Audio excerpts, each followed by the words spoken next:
Warning, this content may be upsetting or disturbing to some audiences. Children don't owe their parents anything for being raised by them. 14 Unpopular Opinions of Reddit. Unpopular Opinion: Mona Lisa is ugly as hell. I'm talking about the girl. The painting itself is beautiful, but man, Mona Lisa is mad ugly. Da Vinci literally went to his local library and picked up some random girl.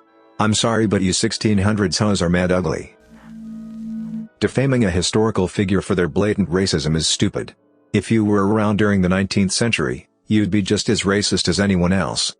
So much stuff on the web these days about how so-and-so should deserve to have all of their accolades taken back because they were racist.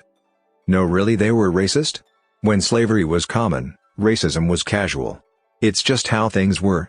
Despite how morally superior you think you are now, you would have been raised in a household where racist comments were normal, and you would have grown up with those same views. It's absurd to suggest that we start altering our history to speak only of the people who were purely good by today's standards. We would literally have zero founding fathers in history books if we were to stop honoring them because of their racist views at the time. If you are over 30 and work at a fast food restaurant, you are not a loser. Not everyone can be a doctor, a lawyer, or an engineer. Just because you have a low-paying job doesn't mean you are a loser. Life isn't fair. Not everyone has had time nor the opportunity to study. Not everyone wants to open a business nor become rich by working long hours. Some people just want to get by, living without mansions, sport cars, and overpriced holidays. We spend too much time discussing homosexuality when only around 4% of the population is gay, but meanwhile 80% of the population of the planet lives in poverty. I get human rights, ending discrimination, etc., and I am 100% on board, but the amount of time spent talking about something that affects so few people, and the amount of posturing by the affected parties is insane. I agree it's important, but it's nothing you need a parade for.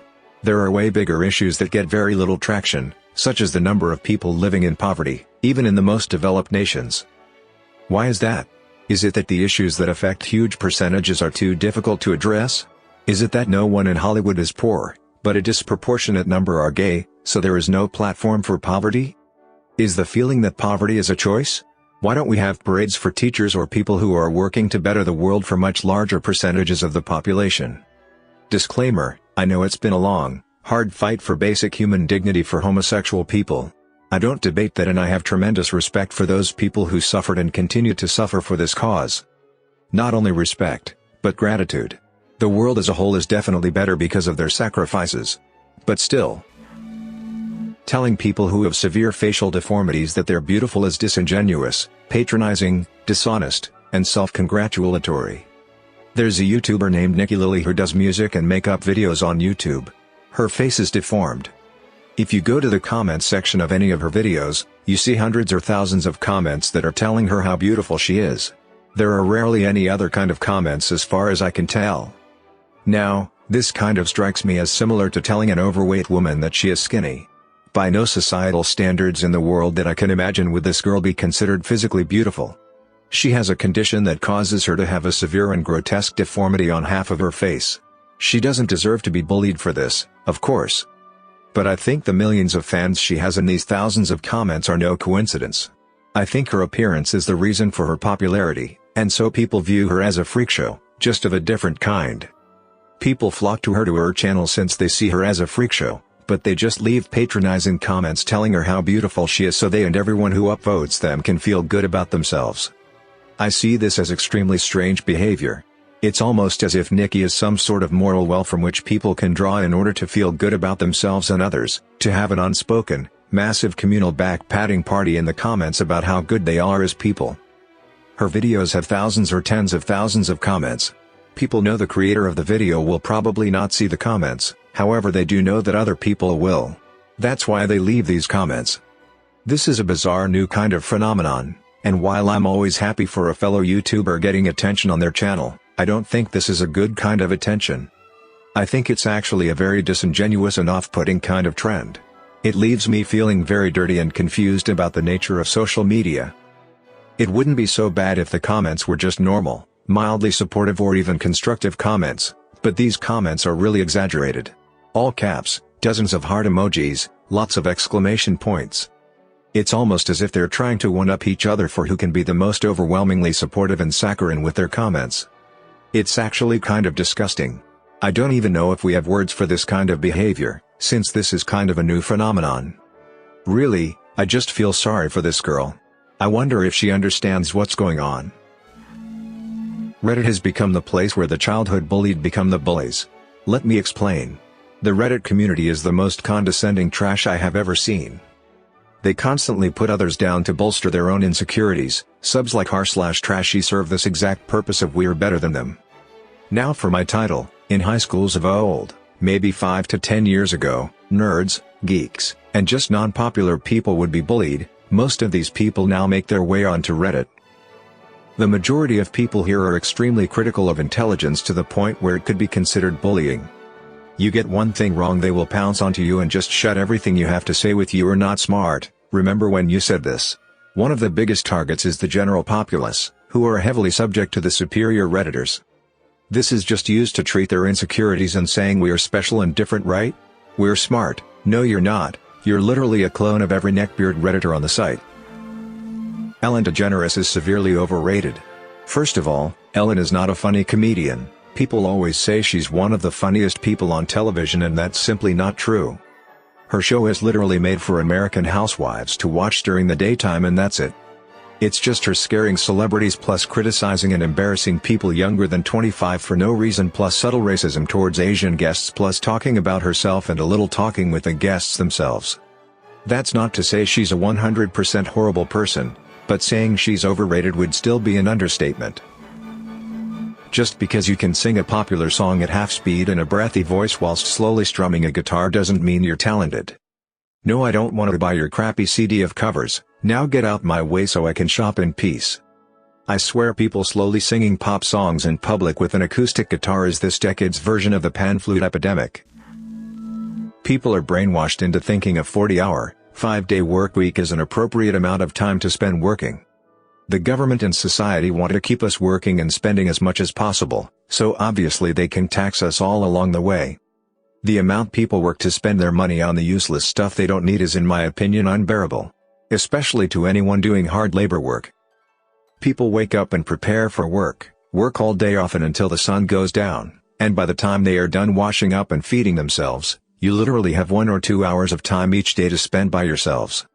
For anyone who plays a musical instrument or does any other practice time-consuming art, your entire life consists of work and practice, leaving you an overworked, unhappy husk.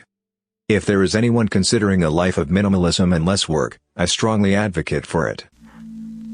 Traveling only appeals to boring people or people who haven't traveled. I've traveled everywhere.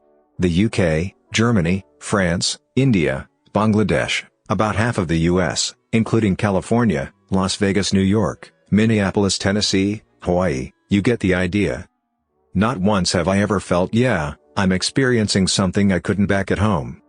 When you travel you have to leave most of your belongings behind, so if you have a hobby that requires any sort of specialized equipment, too bad. I've hiked on mountains, I've swam in oceans, I've been on the London Eye, I've run through every single tourist attraction there is, and not once have I felt, yeah, that was worth giving 1 week of my life away. And I'm not some antisocial weirdo. I go out of my way to interact with other people. Nobody is different. At the core of it, people still act like people, nothing more and nothing less. Yeah, sure, there are differences, but they aren't interesting. A quick Google search or a Reddit post will tell you the major culture shocks. Anyway, you want to know my favorite part of traveling? The trip. The plane ride, the train to the hotel, the taxi caught in traffic for 4 hours. Unironically, this is my favorite part because I get to sleep. Whenever someone says they love traveling, I immediately think they either haven't traveled much or they are just so boring they find entertainment by moving the ground under their feet. To girls who friend zone guys, they're not obligated to keep being your friend. I say this as a gay man who sees this with many of my female friends. If you have a guy friend who makes a move and you put him in the friend zone, he has every right to not stay in your life.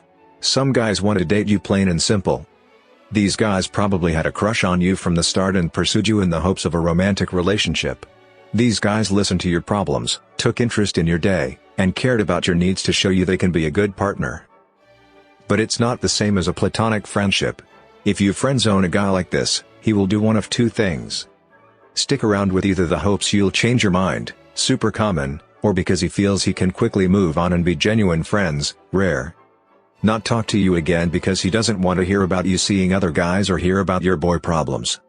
He's under no obligation to be your friend, just like you're under no obligation to date him. This also applies to men who friendzone their female friends. If Tinder is implementing a height setting for men, they should implement a weight setting for women. Tinder just announced a setting for men to show their height, under the reasoning that too many men lie about their height on the app and, as they put it, are height fishing women. I can just about guarantee they won't do a thing about weight for women. I have friends who have been fat fished. That's essentially the same thing. Why the hell should guys show their height if women won't show their weight? It's so dumb to me. A girl doesn't like a guy because of his height? You go girl, girl power, blah blah blah. A guy doesn't like a girl because she's fat? Butthole, so misogynistic, blah blah blah. It annoys the living hell out of me that women aren't held to the same societal standards regarding attraction that men are. Let me be clear, I have no issue with a woman if she is fat. I am just not attracted to it. Also, it is totally okay with me if a woman isn't attracted to me because I'm 5 feet 9 inches. Yes, I'm aware that the height setting is optional, similar to Bumble, and it's not as bad as something like Hinge where you're required to put your height, whereas women aren't required to put their weight. While this is about Tinder's new settings, I think it really opens up the societal double standard regarding attraction to the opposing sex, and it just pisses me the hell off. The right is just as easily triggered as the left.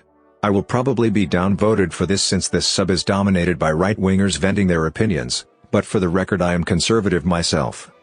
I constantly hear talk about trigger culture where SJWs and feminists are sensitive to the point where any little thing they disagree with triggers them. It has become an internet meme and something that right-wingers seem to throw around quite a lot.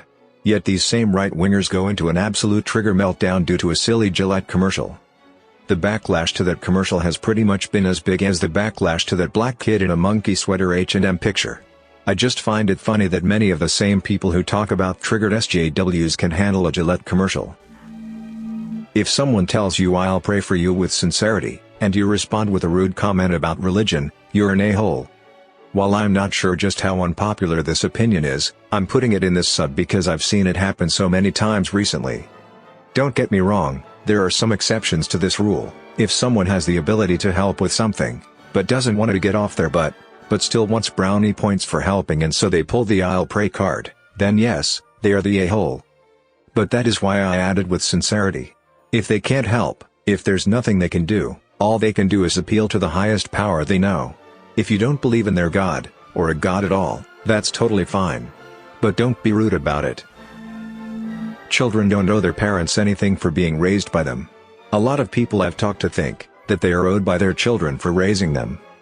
Most folks don't even raise their children well, yet they expect the children to pay them back for all the trouble they had with them. For pity's sake, it was your choice to have children. If you consider that choice as an investment into your future, just don't have children because you are obviously a trash bag of a person for thinking that way. And even if the child was an accident, it's not their mistake, it's yours. There is a ton of things you can do to prevent it. Even an abortion is a 100 times better solution than raising someone just to make them feel miserable. Thanks for listening to Radio TTS. Hit the subscribe button and activate the notification bell for more unpopular opinions. Let us know in the comments what you think about these opinions. Do you agree or disagree with them? Let us know why.